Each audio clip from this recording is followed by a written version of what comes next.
Hello and welcome to this hard drive data recovery video. Now the drive we are going to try and recover the data from is this laptop hard drive. Now when you're repairing a hard drive, the first thing to do is have a listen to how it sounds, because that can tell a lot about what's actually wrong with it. So let's plug this into an external drive enclosure and see what kind of sound it makes.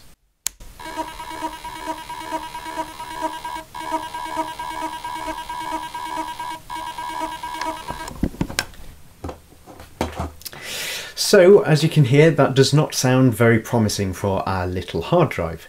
Now, to me, it sounds like it's having trouble spinning up. This is what a hard drive should sound like. And this clearly did not sound like that. So, what that says to me is that perhaps the motor has gone, but I think the more likely reason for it not spinning up is that the hard drive heads have gotten stuck on the hard drive platter, which is preventing it from starting to spin. So the first thing you can try is hit it sideways onto a table surface. You can try it whilst it's trying to spin up, because it can actually help to get the heads loose. But this can obviously cause damage. So I stress, only do it if you can't afford data recovery. So that's the first thing you can try. And if that doesn't work, what you can try doing is what this video is actually going to be about, which is opening the drive and moving the heads off the platters manually. So to open a drive, you need a set of Torx screwdriver bits and a screwdriver, obviously. So the first thing to do is just select a screwdriver bit that actually fits your screws. In most laptop drives this is T6, so that's the screwdriver bit I'm going to use. And then we can begin just to remove this top cover. Okay, so before we start opening this drive up, I must stress that if you're planning on doing this at home, that you are doing it under your own risk, because I'm not a hard drive technician or anything. I'm just sharing my experiences with opening up drives and restoring the data from them. Okay, so with that out of the way, let's begin opening this up.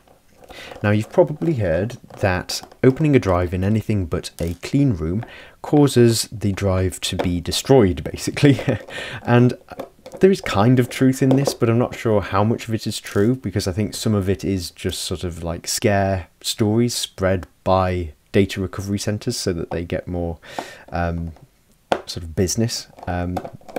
But it is true that you do want to keep dust landing inside here to a minimum, because I suppose it can interfere with the heads reading the data, but I don't think it causes anything to be destroyed. It just interferes, really.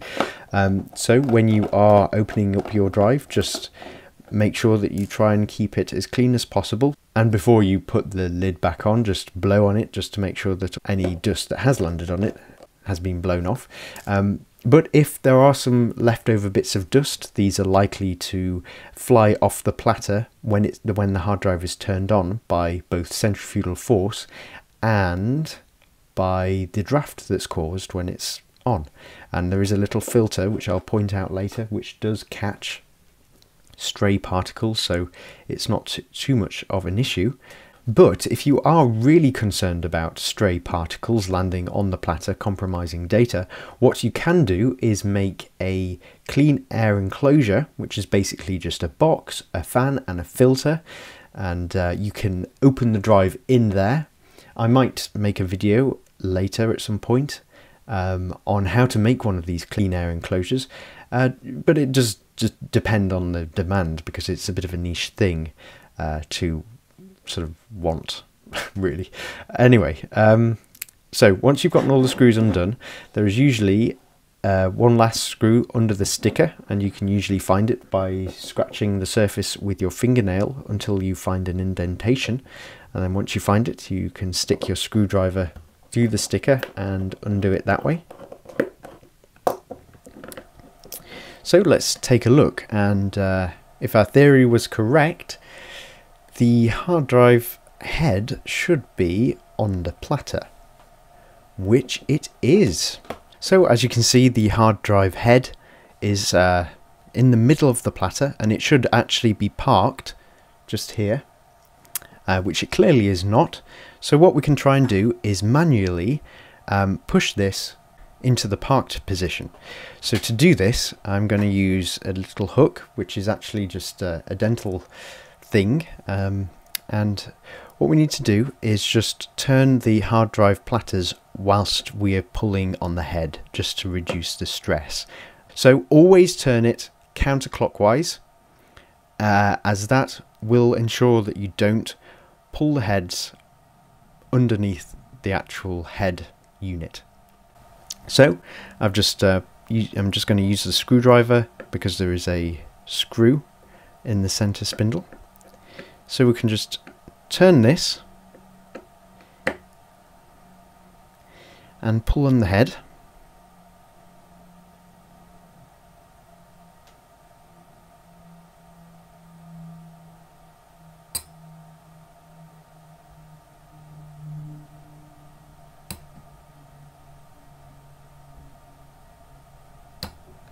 And there we go. As you could hear, that sounded like they were really stuck, so I have no idea whether this drive is actually going to work after being so stuck. Just check the drive for any big particles, and it seems okay, so we'll just put the lid back on. And by the way, this is the little filter I was talking about, and this catches any particles that might have landed on the hard drive platter. So we'll just put the lid back on and see whether it works. So now that the hard drive is back together, let's get the hard drive caddy and plug it in, and just see if it starts spinning and whether it is detected by the operating system. And it's worth noting that I do have disk management open, so that we can see whether the drive is detected by the computer, because sometimes it might have an incompatible drive letter and then wouldn't be mounted. So we've just got disk management open so that we can see all drives that are connected to the system. So let's turn it on and hopefully it'll spin up. Oh my goodness! There it is! There's the drive, 232 gigabytes, detected and successfully working. So we'll just add a drive letter to it, and hopefully all the data will be accessible. So I've just added the drive letter to one of the partitions, as you saw, and here are the files, all on that drive. So hopefully I'll be able to get all these off, but it does look like they are accessible. See, we can go into a desktop and everything, so I'll just start these transferring. So now that we've got all the data off, what I'm going to do is just run a error scan of the entire surface of the drive, just so that we can see how much of it actually is damaged and how much is still usable. So we'll just start it off. Right, so as you can see, the scan is detecting a few damaged, inaccessible sectors. Now, I think that these have been caused by the head actually making contact with the platters, rather than particles that were let into the drive, because it really was quite stuck. So I'm actually quite surprised it's not worse than this, but it's just worth noting that the percent of damaged blocks is only 2%, which means that even if it was 100% full, 98% of the data would be able to be recovered, which is it's a decent number. So I hope that if you have had the same issue with your hard drive, that this video has been somewhat useful in helping you to fix it. Now, good luck if you do attempt it, and remember that it is at your own risk.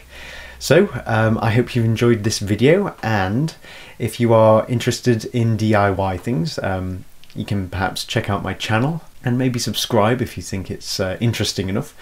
I'm Matt, and thank you for watching. Oh, by the way, in my next video I think I might try transplanting some hard drive platters just to see whether it works. So stay tuned for that. Okay, goodbye.